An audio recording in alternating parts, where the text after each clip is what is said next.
Chapter 22. What's His Name has some strange news. Franny was delighted to see Joe, Beth and Rick back. Mother doesn't seem quite so well, she said. She says she has a bad headache. Did you get some medicine for her, Joe? Yes, I did, said Joe, showing Franny the big bottle. It's a get-well medicine.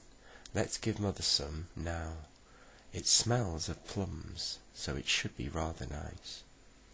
They went into Mother's bedroom, and Joe took a glass and poured out 2 teaspoons of the strange medicine. Well, I hope it's all right, Joe dear, said Mother, holding out a hand for it. I must say it smells most delicious, like plum pies cooking in the oven. It tastes simply lovely too, Mother said. She lay back on her pillows and smiled at the children. Yes, I do believe I feel better already, she said. My head isn't aching so badly. Well, that medicine was simply marvellous. By the time the evening came, Mother was sitting up, knitting. By the next morning, she was eating a huge breakfast and laughing and joking with the others. Father was very pleased. We'll soon have her up now, he said, and he was right. By the time the bottle of get-well medicine was only half finished, Mother was up and about again, singing merrily as she washed and ironed. It was lovely to hear her. Well, we'll put the rest of the bottle of magic medicine away, he said. I don't need it any more. But it would be very useful if anyone else fell ill. A whole week went by, and the children heard nothing from their friends in the faraway tree. They were very busy helping their parents, and they wondered sometimes what land would be at the top of the tree now. If it was a very nice land, Silky and Moonface would be sure to let us know, said Joe. So I don't expect it's anything exciting. One evening when the children were in bed, they heard a little rattling sound against their windows. They sat up at once. It's Silky and Moonface, whispered Joe. They've come to say there's a lovely land at the top of the tree, said Rick, excited. The boys went into the girls' room to see if they were awake. They were looking out of their window. It isn't Silky or Moonface, whispered Beth. I think it's old what's-his-name. Goodness, what's-his-name Goodness, what's-his-name? Has he come for... That doesn't make sense. It isn't Silky or Moonface, whispered Beth. I think it's old what's-his-name. Goodness, what's-his-name? Has he come for... cried Joe. Shh, said Franny. You'll wake Mother. Whatever it is, doesn't seem to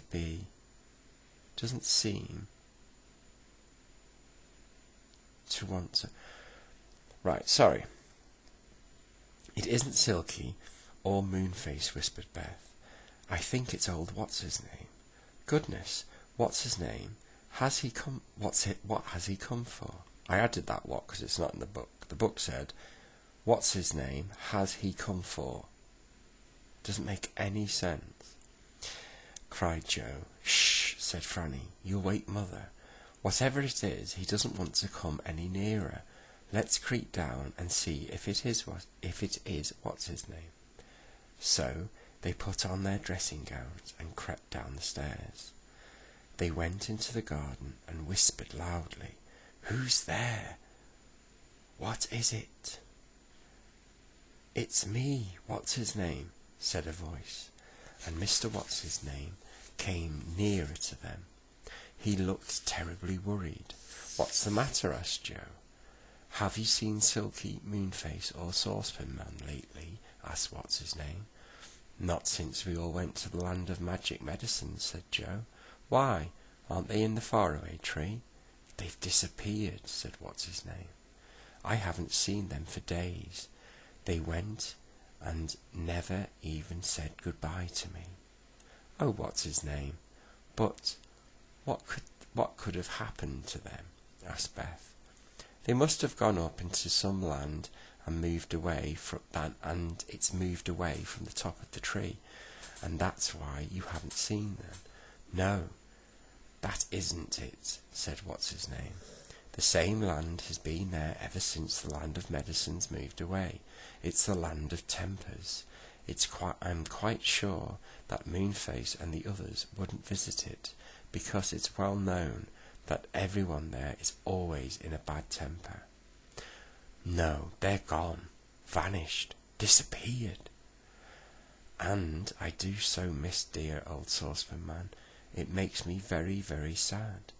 Oh, what's-his-name, this is very worrying, said Beth, feeling upset. Whatever can we do? I suppose you wouldn't come back to the faraway tree with me, would you, and help me look for them? Asked what's-his-name.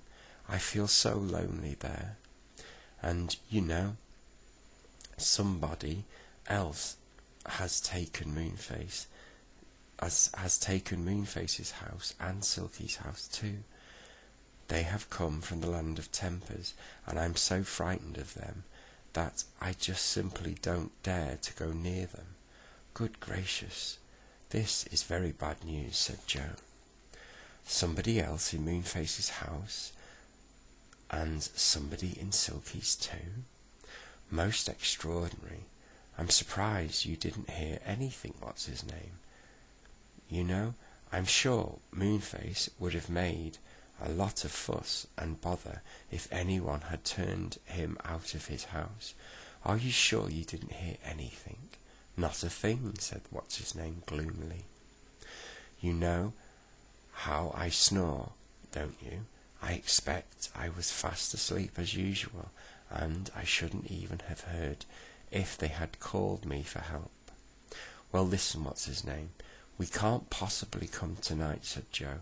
Mother likes us to get breakfast, and since she has been ill, we make her have her breakfast in bed, but we will come just as soon as we can after breakfast. We'll do that. Oh yes, said Mr. What's-his-name gratefully. That's marvellous. I shan't go back to the tree tonight. It's too lonely without the others. May I sleep in that shed over there? You can sleep on our sofa downstairs, said Joe. Come on, come in with us. I'll get you a rug. Then we can all start off together tomorrow morning. So that night old what's-his-name slept on their sofa. He snored a lot, and Mother woke up once and wondered what in the world that noise was, but she thought it must be the cat, and soon went back off to sleep again. Next morning the children asked if they might go off with Mr. What's-his-name. They explained what had happened. Well, I don't know that I like you going off if something bad has happened, said Mother. I don't want anything to happen to you. I'll look after everyone, said Joe. You can trust me, Mother. Really you can. We'll be back soon. So Mother said they could go. They went off to the enchanted wood with Mr. What's-his-name, feeling rather excited. Whatever could have happened to Silky and the others? They climbed up the faraway tree. It was growing peaches that day, and they were really delicious. Rick ate far too many than the others, of course, and nearly got left behind. They came to Silky's house, and the door was shut from inside, and from inside came the stamping and roaring. That's one of those people from the land of tempers, said Mr. What's-his-name in a whisper. They're always losing their tempers, you know. Whenever anything goes wrong, I just simply daren't knock at the door and ask where Silky is. Well, let's go up to Moonface's, said Joe, feeling that he didn't really want to go knocking at the door either. So up they went, and at last they came to Moonface's door. That was shut too, and from inside came the banging and shouting. Gosh, they have got bad tempers, haven't they, said Joe. I'm quite certain I shan't even go visiting the land of tempers.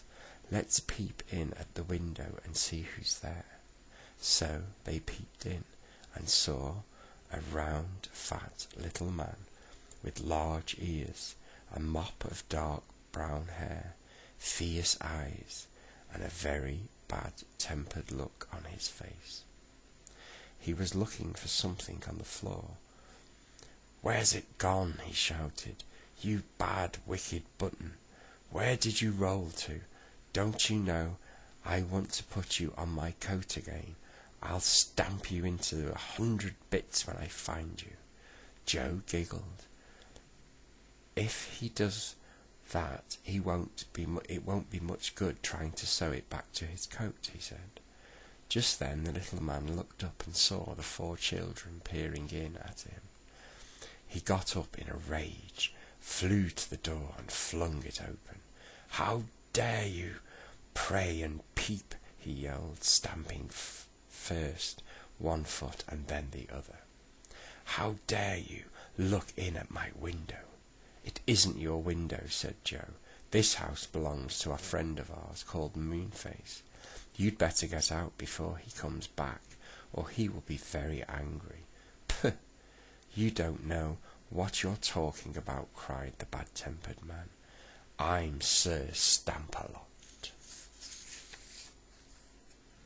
and this is my house. My cousin, Lady Yellow-Round, has taken the house a bit lower down. We've come to live in this tree." "But don't you belong to the land of tempers?" asked Joe. "Are you allowed to leave your own land?" "Mind your own business," said Sir Stamp-a-Lot. "Mind your own business!" "Well, it is my business to find out what you are doing in my friend's house," said Joe firmly. "Now, you just tell me what has happened to Moonface. Yes, and Silky, and the old saucepan man too. Moonface said I could have his house whilst he went to live for a while in the land of tempers," said Sir Stamp-a-Lot, doing a bit more stamping, and Silky said the same. The saucepan man went with them. "Well, I just don't believe you," said What's-his-name suddenly. "Moonface told me that the land of tempers had come, and he said nothing in the world would make him go there. So, you are telling fibs." That sent Sir Stamp-a-Lot into such a rage he nearly stamped the bark off the tree branch that he stood on. "How dare you? You talk to me like that?" he cried. "I'll pull your hair, I'll pinch your nose, and I'll scratch your ears."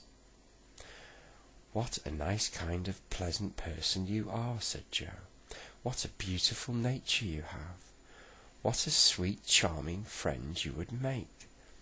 This made Sir Stamp-a-Lot so angry that he kicked hard at Joe, who dodged. Stamp-a-Lot lost his balance and fell. He fell down through the tree, yelling loudly. "Quick!" said Joe. "He'll be back in a minute." But we might just have time to pop into Moonface's house and see if there is any message from him. They all crowded into the little round house and hunted hard. Whatever could their 3 friends be? Wherever, even. No, it does say whatever. Whatever? No, it doesn't. It says wherever. Sorry. Wherever could their 3 friends be? It was too puzzling for words.